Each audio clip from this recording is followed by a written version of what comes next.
वृंदावन में बांके बिहारी मंदिर के सामने हर 2 मिनट में पर्दा बंद हो जाता है। इसके पीछे एक रहस्य है। कहा जाता है कि वृंदावन के बांके बिहारी मंदिर की मूर्ति इतनी मनमोहक है कि भक्त इसे देखते ही रह जाते हैं और भगवान अपने भक्तों के प्रेम में इतने खोए रहते हैं कि उनके पीछे पीछे मूर्ति बनकर चलते हैं। 400 साल पहले बांके बिहारी मंदिर की मूर्ति के सामने कोई पर्दा नहीं लगाया जाता था। इसकी शुरुआत घटना के बाद हुई।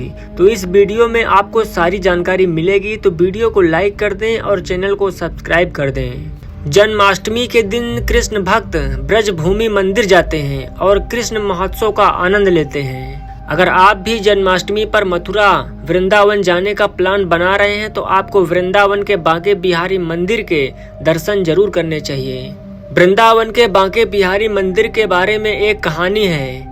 बांके बिहारी मंदिर के संबंध में आपने सुना होगा कि मंदिर में स्थापित भगवान कृष्ण की मूर्ति के सामने अक्सर पर्दा लटका दिया जाता है। दरअसल इस रहस्य के पीछे एक कहानी है। आइए जानते हैं बांके बिहारी मंदिर में बार बार पर्दा लगाने का रहस्य।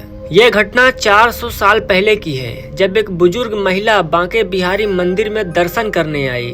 दरअसल इस बुजुर्ग महिला की जिंदगी में कोई नहीं था और निसंतान थी और उसके जीवन में कोई नहीं था जो उसकी देखभाल कर सके। बुढ़िया को इस बात की बहुत चिंता थी कि वो किसे अपना कहेगी और किसे अपना धन देगी। इस दुख के कारण बुढ़िया वृंदावन के बांके बिहारी मंदिर में बैठ गई और भजन कीर्तन में लीन हो गई। बुढ़िया कृष्ण जी के भजन में मग्न थी और बांके बिहारी जी की मूर्ति की ओर देख रही थी। बुढ़िया को बांके बिहारी जी का भोला चेहरा और आंखें बहुत आकर्षक लगी, इसलिए वो घंटों तक बांके बिहारी जी की मूर्ति को निहारती रही। बांके बिहारी जी को देखते समय उनके मन में बांके बिहारी जी को अपना पुत्र बनाने और सारी जमीन जायदाद उनके नाम करने का विचार आया। यह सोचकर बुढ़िया मुस्कुराई और बांके बिहारी जी के सामने हाथ जोड़कर चलने के लिए खड़ी हो गई।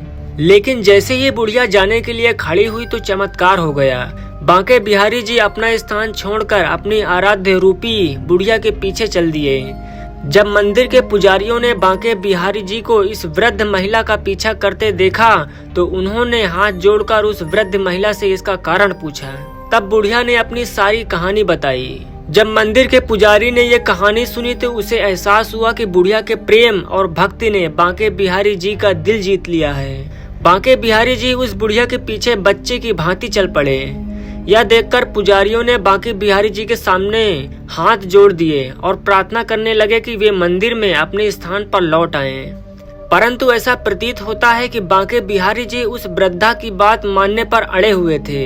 काफी देर बाद पुजारी किसी तरह बांके बिहारी जी को मनाकर वापस बांके बिहारी जी के स्थान पर ले आए।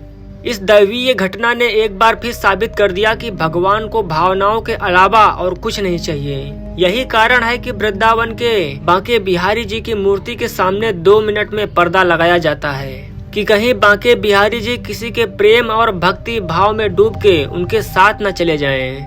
तब से भक्तगण बिहारी जी के स्वरूप को देखने से बचने के लिए उनके सामने पर्दा लगा दिया जाता है।